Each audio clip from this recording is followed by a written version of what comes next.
राम राम दोस्तों।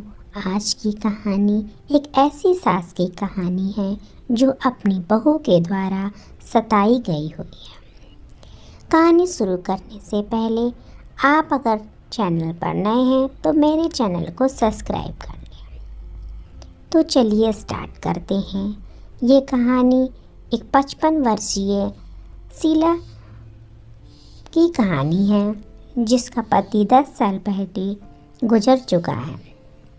उसका एक बेटा, एक बहू और एक पोता है। बेटा कामकाज के सिलसिले में शहर से बाहर रहता है और पोता पढ़ने के लिए बाहर गया हुआ है। वो और उसकी बहू ही घर पर रहते हैं। बहू एक नंबर की कामचोर है, आलसी है, कोई काम नहीं करती है, दिन भर बिस्तर पर पड़ी रहती है और खाती रहती है।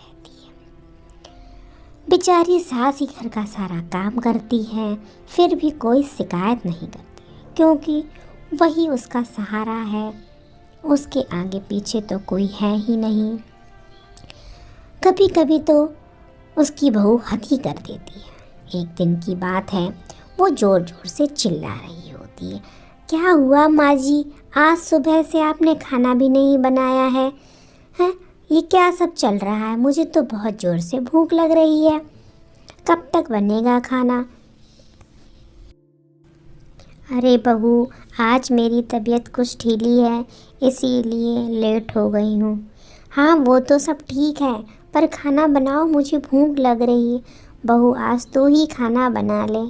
क्या बोल रही हो माँ जी, मुझे तो काम करना बिल्कुल अच्छा नहीं लगता है, आप ही बनाओ। आप क्या करोगी पूरे दिन? जाओ जाओ, ठीक हो जाओगी, जल्दी से खाना बनाओ मेरे लिए। बेचारी सास उठती है और हिम्मत करके खाना बनाने लगती है। जैसे तैसे वो सारा खाना निपटाती है, फिर बहू को खाना देती है। बहू तो खाकर वहीं सो जाती है और सास बेचारी अपने कमरे में जाकर जैसे ही लेटने वाली होती है तभी दरवाजे पर खटखट होती है। बहू कहती है, माँ जी देखो कौन आया है। वो आकर दरवाज़ा खोलती है। दरवाज़ा खोलते ही वह अपने पोते को देखकर बहुत खुश हो जाती है। उधर से बहू आवाज़ देती है, कौन है माँ जी, कौन है? तभी राहुल कहता है, माँ मैं आ गया हूँ। अरे मेरा बेटा आ गया है। वो दादी से कहता है, दादी आप थोड़ी कमज़ोर लग रही हो, क्या हुआ? जैसे ही वो दादी को गले से लगाता है, वो देखता है कि दादी को तो बहुत तेज़ बुखार है। वो कहता है माँ से, माँ आपने देखा नहीं कि दादी को कितना बुखार है? माँ कहती है, बेटा अभी तो काम करके लेटी हूँ, मुझे ध्यान ही नहीं रहा। राहुल दादी के लिए दवा लेने मार्केट चला जाता है। तभी उसकी बहू कहती है, अरे बुढ़िया, पता नहीं क्या मेरे बेटे को आया नहीं कि बाज़ार भेज दिया। बताओ, उसने तो पानी भी नहीं पिया एक गिलास। इस पर सास थोड़ी उदास हो जाती। राहुल अपनी दादी से बहुत प्यार करता था। वो जल्दी से डॉक्टर को लेकर आया। डॉक्टर ने उसका चेकअप किया, बोला कि कुछ नहीं, थोड़ी सी कमज़ोरी है और बुखार है, ये दवा दे देता हूँ, टाइम पर इन्हें दे दीजिएगा, इन्हें रेस्ट कराइएगा और इन्हें खिलाइए पिलाइए। राहुल अपनी माँ से कहता है, माँ अब दादी कोई काम नहीं करेगी, सारा काम आप और हम कर लेंगे, दादी को आराम करना है और इन्हें खिलाते पिलाते रहेंगे। इस पर उसकी माँ कहती है, अरे बेटा वो वैसे भी कुछ काम नहीं करती हैं, सारा दिन तो आराम ही करती हैं। इस पर राहुल कहता है कि मैं कुछ नहीं जानता हूँ, मैंने जो बोल दिया तो बोल दिया। इस पर माँ हामी तो भर देती है, पर उसके मन में आता है, अच्छा मेरा बेटा आया, अब तो मुझे सारा काम खुद ही करना पड़ेगा, अब ये महारानी आराम करेंगी। उफ, मैं क्या क्या करूँ, ये सोच कर ही वो दुखी होने लगती है। अब तो उसे ही सारे दिन काम करना होता है क्योंकि जब तक उसका बेटा है तब तक उसे यही सब करना पड़ेगा। वो सोचती रहती है, पता नहीं मेरा बेटा कब जाएगा, कब मुझे आराम मिलेगा, कब मुझे इस काम से छुटकारा मिलेगा। ये सोचते सोचते टाइम कटने लगता है। एक दिन राहुल कहता है, माँ अब मुझे जाना होगा। दादी कहती है, क्यों बेटा? वो कहता है कि दादी, मेरी छुट्टियां ख़त्म हो गई हैं। यह सुनकर उसकी माँ तो बहुत खुश हो जाती है, पर दादी बहुत दुखी हो जाती है कि उसके जाते ही अब सारा काम उसी की जिम्मेदारी है। अब तो बहू आराम करेगी, पर क्या कर सकते हैं। राहुल कहता है कि दादी मैं बहुत जल्दी आ जाऊंगा। इस पर दादी थोड़ा उदास हो जाती है। राहुल उसे गले लगाता है, अपनी माँ के पैर छूता है और उन्हें अलविदा कहकर वहाँ से चला जाता है। फिर से वही होता है, बहू आराम करती है और 7 दिन भर काम करती है। ये सिलसिला चलने लगा। एक दिन अचानक राहुल वापस आता है। उसे देखकर उसकी माँ दंग रह जाती है और वो कहती है, क्या हुआ बेटा, सब ठीक है ना? राहुल कहता है, हाँ हाँ, मुझे दादी की याद आ रही थी तो मैंने सोचा दादी से मिल लूँ आकर। इस पर उसकी माँ थोड़ा हड़बड़ा जाती है। वो आवाज़ लगाता है, दादी दादी दादी कहाँ हो? तब उसकी माँ कहती है, दादी तो तीर्थ यात्रा करने गई है। कब? किसके साथ और कब तक आएंगी? उसने कहा अभी 2 दिन पहले ही गई हैं। कुछ उनके साथी थे, उनके साथ गई हुई हैं, जल्दी ही आ जाएंगी। इस पर राहुल कहता है कि चलो कोई बात नहीं, अब की बार आऊँगा तो उनसे मिल लूँगा। ये कहकर राहुल वापस चला। 1 महीने के बाद राहुल फिर जब घर आता है तो अपनी माँ से पूछता है कि दादी कहाँ है, वो अभी तक क्यों नहीं आई। इस पर माँ कुछ अजीब सा जवाब देती है, मुझे क्या पता क्यों नहीं वापस आई है। राहुल गुस्से से घर के बाहर चला जाता है। बाहर जाकर उसे पता चलता है कि उसकी माँ ने उसकी दादी को घर से निकाल दिया है। इस पर राहुल को बहुत गुस्सा आता है और वो घर वापस आकर अपनी माँ से कहता है कि क्या किया है आपने दादी के साथ में। इस पर उसकी माँ हड़बड़ा जाती है और कहती है, क्या किया? मैंने तो कुछ भी नहीं किया है। कुछ तो किया है, मुझे सब पता है। सब लोग आपस में बात कर रहे हैं कि आपने दादी को घर से निकाल दिया है। इस पर उसकी माँ कहती है, सब मुझसे जलते हैं और इसीलिए फालतू की बात कर रहे हैं। राहुल कहता है, माँ सच सच बताओ, आप ही ने कुछ किया है ना? बताओ क्या किया आपने? इस पर राहुल कहता है, माँ आप ही ने कुछ किया है। हाँ हाँ, मैं ही कुछ करती हूँ, वो तो कुछ बोलती ही नहीं थी। मैं तो ज़रा सा भी कुछ बोल देती हूँ, तुम सबको गलत लगता है। वो अपनी मर्जी से चली गई, मैंने कुछ नहीं कहा है।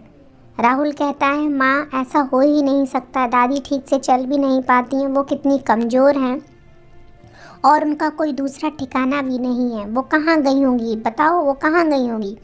इस पर उसकी माँ कुछ नहीं बोलती है और चुपचाप अपना काम करने लगती है।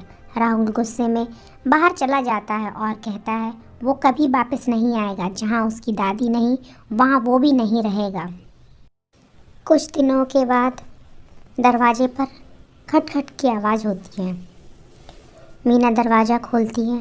राहुल को देखकर वो बहुत खुश होती है और उसे गले से लगा लेती है, परंतु राहुल कुछ बोलता नहीं है। और उसके साथ एक लड़की होती है जिससे राहुल कहता है, प्रीति ये तुम्हारी सास है और आज से तुम्हें इसी घर में रहना है।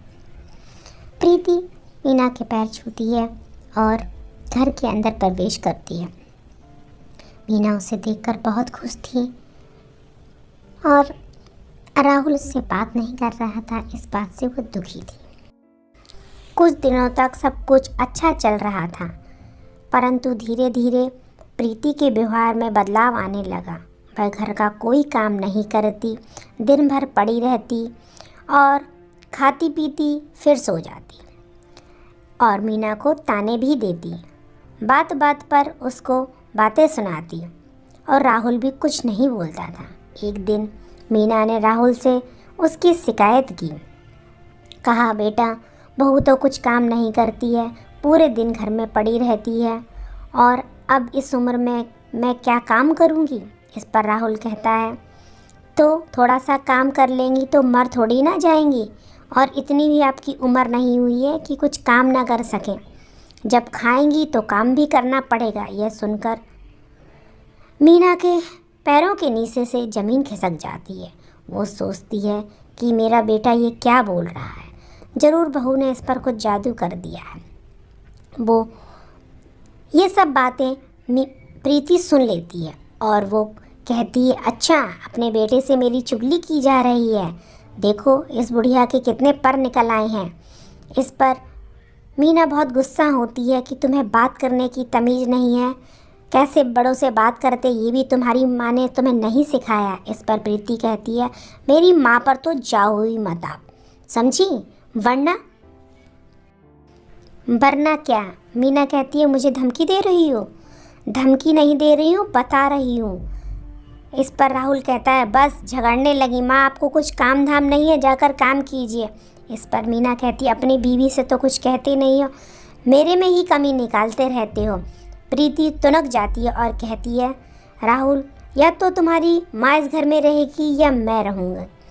तब राहुल कहता है कि तुम प्रीति कहीं नहीं जाओगी, जिसे जाना है वो चला जाए।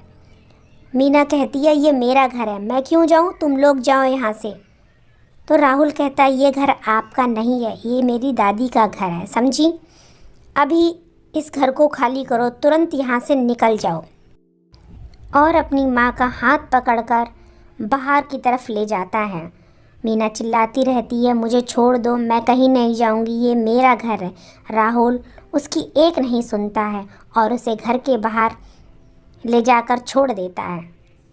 पर एक बूढ़ी औरत आती है और राहुल को एक थप्पड़ मारती है। मीना देखती है, अरे ये तो माँ जी है, और वो कहती है, माँ जी मुझे माफ़ कर दो।